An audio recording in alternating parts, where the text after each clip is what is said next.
Hello, gorgeous. Are you ready to come visit my house for my nephew's birthday party? Remember to prepare a present for him, and most importantly, dress well. I want everyone to admire me for having such a wonderful and beautiful girlfriend like you. Hi, baby. I've prepared a present for your nephew, but I'm very worried. What if your family doesn't like me? Don't worry, I'm sure everyone will love you. You are very beautiful. Trust me, you'll be the highlight of the party. You're the looks, and I'm the brains in the relationship. That's how it works. So, you're saying you're only with me because of my looks? Basically, I mean... What, so if I didn't have my looks, you wouldn't be with me? Well, maybe. I don't mean anything by that. But you just got looks and nothing else. And that's what makes me proud. Every time I go out on the street with you, other men look at you and admire me because I have you. It always gives me a sense of victory and pride. No, you love me for me, right? Babe, I'm just teasing. Of course I love you for you. I mean, what if I were really fat? Or had acne spots and pitted scars or freckles? Would you still want to marry me? Oh, no, honey. I am such a wonderful, successful, and handsome man, so my wife must be beautiful and fancy too. I would definitely never date someone the size of a whale, let alone marry. And you seem to have gained a bit of weight lately. Maybe you should hit the gym to prepare for our wedding. I want you to stay sexy and slim. What? Are you kidding? I didn't realize I had gained weight. I guess I just feel like you only care about my looks, not who I am as a person. Come on, Chris, don't be ridiculous. Of course I care about who you are. But let's be real. Physical attraction is important in a relationship. And I want to be with someone who takes care of themselves and looks good. I understand that, but when you said you wouldn't marry someone the size of a whale, it really made me feel insecure. I can't stop thinking about it. And I'm scared that you'll leave me if I gain weight or if I don't look as good as I used to. Oh, Chris, I'm sorry. I didn't mean it like that. I love you for who you are, not just your looks. I think you're beautiful no matter what. But what if I'm not beautiful anymore? What if I'm not the same person you fell in love with? You'll always be the same person to me, Chris. And even if you do gain weight or your appearance changes, it won't change how I feel about you. Okay, I'll try to believe you. Trust me, baby. I love you more than anything in this world.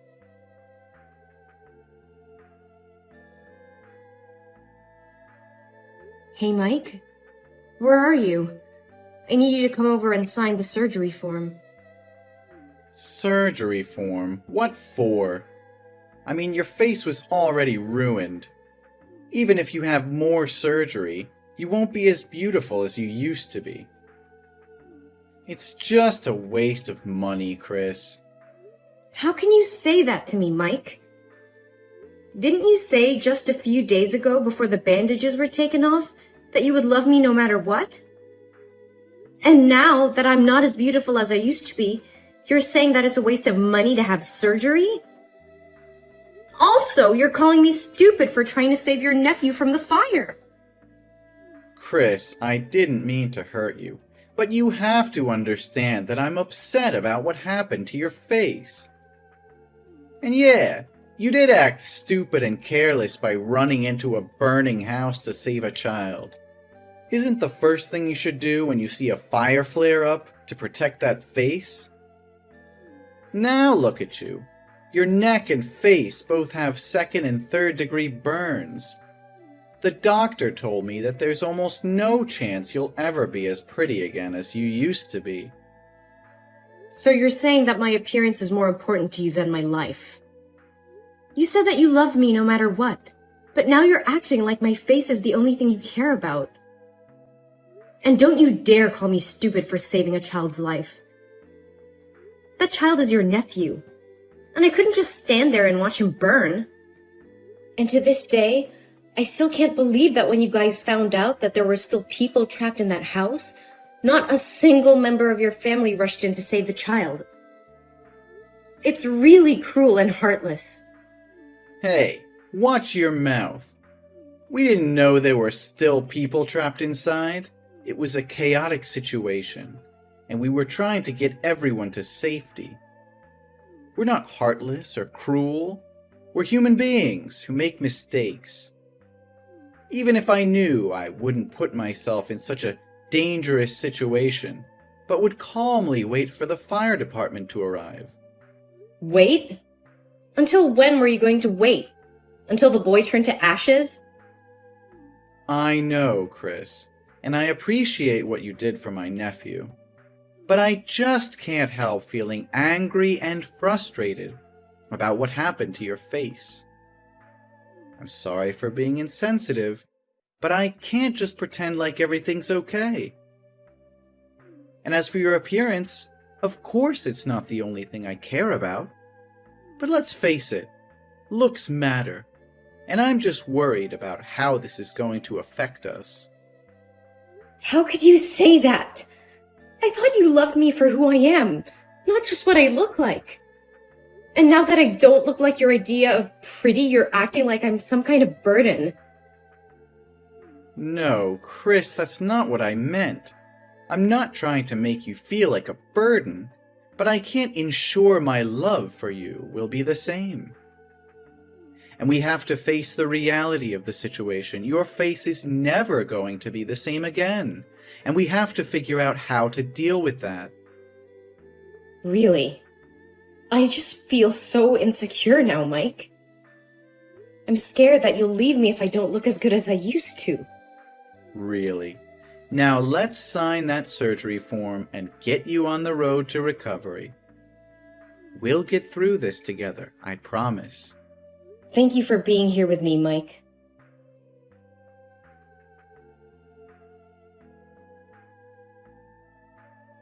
Hi, Chris. I wanted to check in since you missed your psychotherapy appointment today. The therapist didn't see you, and she said you weren't picking up your phone, so I'm just texting to see if you're okay. If you're busy, I can tell her to reschedule your appointment for a later time. Is everything fine? No, I didn't forget my appointment. It's just, I didn't want to go out in public because of my burned face. I feel ugly and disgusting and don't dare to face people. Even if I can't see myself in the mirror now, how can I have the courage to go out into the street? I understand how you feel, Chris. In that case, let's have an online therapy session today, and I'll be your special therapist. How are you feeling today? Did you seriously just ask me how I feel? My face is burnt to a crisp. I look like I'm wearing a Halloween mask. 24/7. It's a nightmare. I understand how difficult this is for you. It's tough to imagine what you're going through. No, you can never understand me. Whenever I go out, I have to wear sunglasses and cover my face with a mask, and people treat me differently.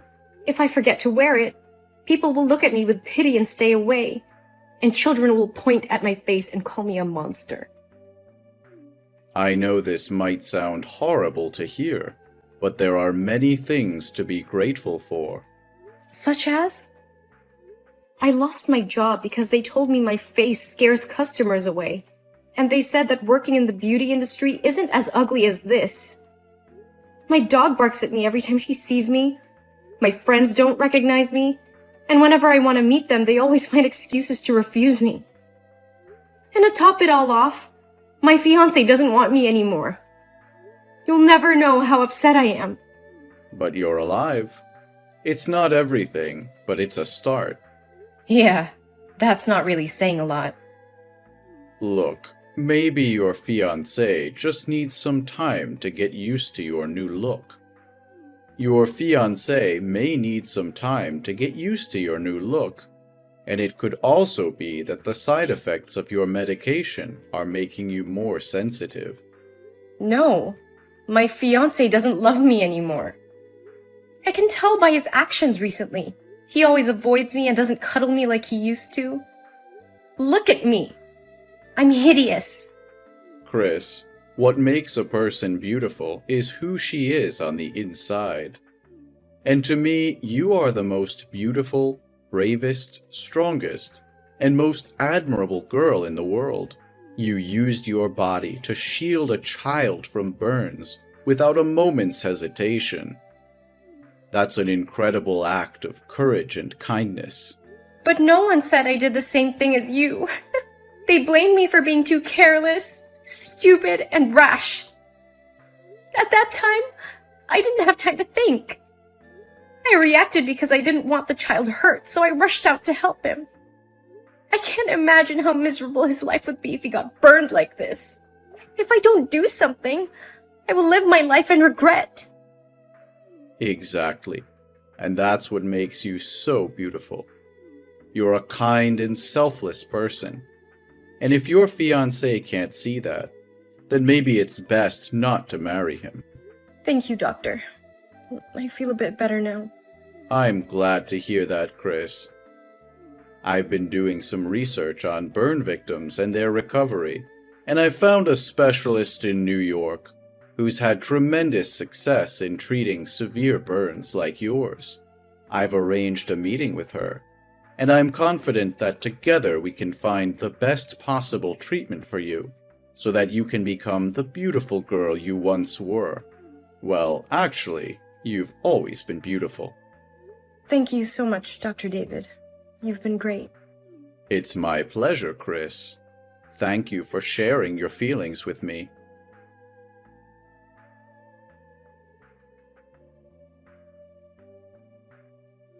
It's late, Mike. Where are you now? My buddy John is having a basketball match tonight. I'm gonna go down there to watch with the guys. Oh, I love basketball. Send me the location and I will come join you guys. I'll get ready right now. No, baby. This is like a guys-only thing. Really, just stay at home. What's happening? You always bring me to gatherings with your friends. But things have changed. What changed? We still love each other, don't we? Your face, Chris. It's not what it used to be. Oh, you know what I mean. Are you embarrassed? If you're embarrassed, you can tell me, you know. I mean, we haven't talked properly in over 4 months. You hardly even look at me anymore. You haven't slept on the same bed with me, and I'm starting to think that you don't want to marry me anymore. Alright, you want to know the truth? Yes, I'm embarrassed, and I'm sick of pretending to be happy in this relationship. I mean, look at you. You're disgusting. I try my best to act like normal, but I can't. It looks like somebody took a cheese grater and just let loose on your face. And marry you? Are you kidding me? Who would want to marry you right now? God, you look like Freddy Krueger. What are you saying? I'm saying I'm breaking up with you. Alright? I'm sorry, but your face puts me off. How could you say such things to me? Don't you know how much I love you? Don't you remember all the good times we've had together? Of course I remember the good times, Chris. But those times are gone now. Things have changed, and I can't keep pretending that everything is okay. I'm just being honest with you as you ask.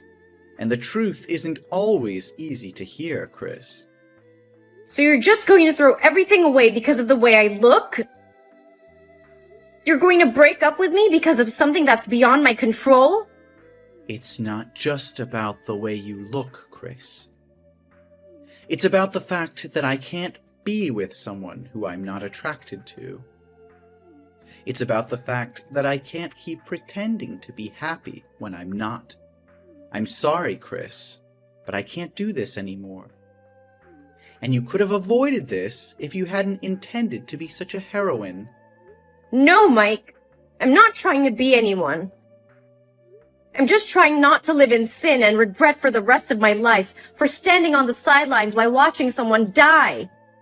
So what? Do you hope my family will feel grateful to you and consider you as a benefactor? Let me tell you, the other day after visiting you from the hospital, my family wouldn't allow me to marry you anymore because they said your face was too scary, and they didn't want the neighbors to talk about it. My nephew cried when he saw you, didn't he? He told me that you're a monster. Whoa, that really hurts. You could have told me this before, Mike. Instead, you strung me along, pretending everything was okay. How could you be so heartless? You gave me hope, but in the end, you were the one who extinguished my hope. Yes, whatever you want. I just want to say that I'm breaking up with you, and you should move out of the house before I come back. No, Mike. You're wrong. I'm the one who's breaking up with you. What? You're breaking up with me? You should be begging and holding me back. Yes, I am. I can't be with someone who is so shallow and cruel. You're willing to throw away a 4-year relationship because of something that is beyond my control? And then you insult me and my appearance, saying such hurtful things? I can't be with someone who treats me like that. You're not being fair, Chris. I didn't mean to hurt you. I'm just being honest with you. Honesty is one thing, Mike, but there's no excuse for being cruel. You could have expressed your concerns in a much kinder and more constructive way, but instead, you chose to insult me and my appearance. That's not something I can forgive or forget easily. And one more thing. You're making a mistake here, Mike. You are the one who needs to move out, not me. What? You're kicking me out of my own home? This isn't your home, Mike. I paid for it before we even started dating. And since you clearly have no respect for me or my feelings, I think it's best if you leave. Fine, I'll leave. But don't think you can just kick me out and forget about me. You'll surely regret not begging me to stay there. No one will date you anymore. I'm not trying to forget about you, Mike. But I can't stay in a relationship where I'm constantly being insulted and degraded.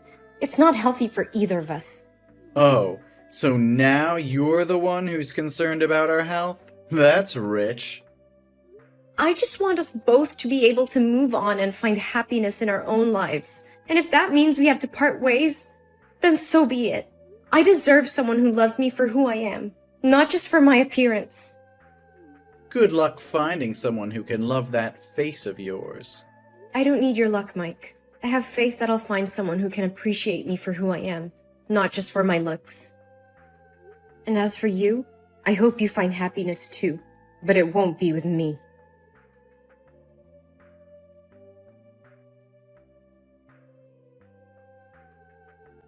Hey, Chris. How've you been? It's been so long since we talked. How's life treating you?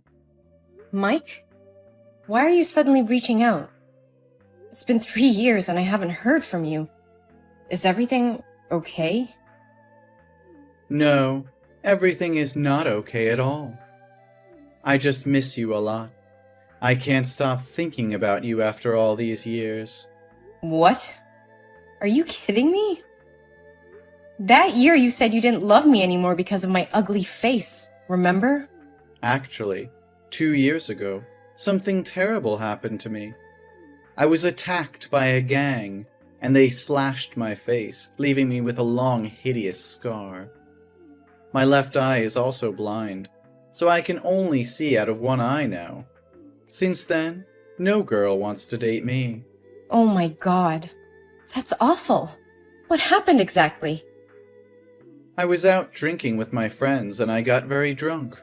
I couldn't control my behavior and got into a fight with a gang. They did this to me. My family spent all their money on my treatment, but it hasn't helped much. I miss you so much, Chris. I think we're a good match now. I'm sure you've been lonely all these years, haven't you? I'm so sorry for what happened to you, Mike, but I can't get back to you. Why not? Do I need to apologize or beg you to come back? Come on, Chris. We're both equally ugly now. Don't make it so hard for me. You're not a petty person, are you? No, Mike. It's not that I'm holding a grudge from the past. It's just that I'm engaged and my wedding is next week. What? You're getting married? To whom? Who would want to be with someone with a scarred face like yours? He's my dermatologist, David. He's been there for me over the years, taking care of me and helping me feel beautiful again. He was by my side when I was at my lowest and always told me that I was the most beautiful person in the world. He helped me stay positive and have faith in life again. And my face is no longer scarred. It's beautiful again. What do you mean, beautiful again? That's impossible. David spent a lot of time researching methods for my surgery, and after 15 surgeries using skin grafting, my face has healed and recovered. You're lying to me, Chris. I can't believe you're getting married to someone else. You were mine, and now you belong to someone else? Mike, please calm down. I'm sorry, but I can't change how I feel. It's been years since we broke up, and I've moved on. How could you do this to me? After everything we've been through, you just throw me away like garbage? I didn't throw you away, Mike. You chose to end things between us. And now I've found someone who loves me for who I am, scarred or not.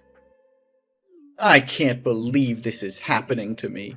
You're supposed to be mine. I'm the only one who truly understands you. That's not true, Mike. David has been there for me through thick and thin. He accepts me for who I am and loves me unconditionally. And he's the one I want to spend the rest of my life with. You'll regret leaving me, Chris. You'll see that no one will love you like I did. Mike, please stop. Your words are hurtful and untrue. I wish you all the best, but I can't be with you anymore. You're lying. No, I'm not. I'm sorry, Mike, but I have to go now. Please take care of yourself. No, you can't just treat me like that.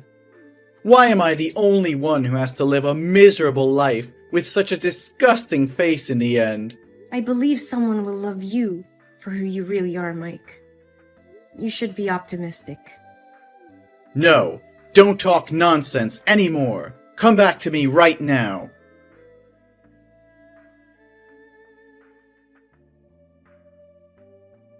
As the days passed, I heard that Mike's life spiraled out of control. He became increasingly bitter and resentful towards the world. His once charming personality turned into a spiteful one, and he became isolated from everyone around him. Despite seeking therapy and trying to come to terms with his past, he was unable to shake off the feeling of bitterness and hatred. His life was consumed by his resentment towards me and his own misfortune. Meanwhile, my relationship with David continued to flourish. I finally had a fairy tale wedding like I've always wanted, and now we have 2 very beautiful babies. We are deeply in love and support each other through thick and thin. We were happily married and building a life together filled with love, joy, and new possibilities. David was always there for me during the hard times, and we shared many happy moments together. We often talk about their future and the family we hope to build, grateful for the chance we had to find each other and start a new chapter in our lives.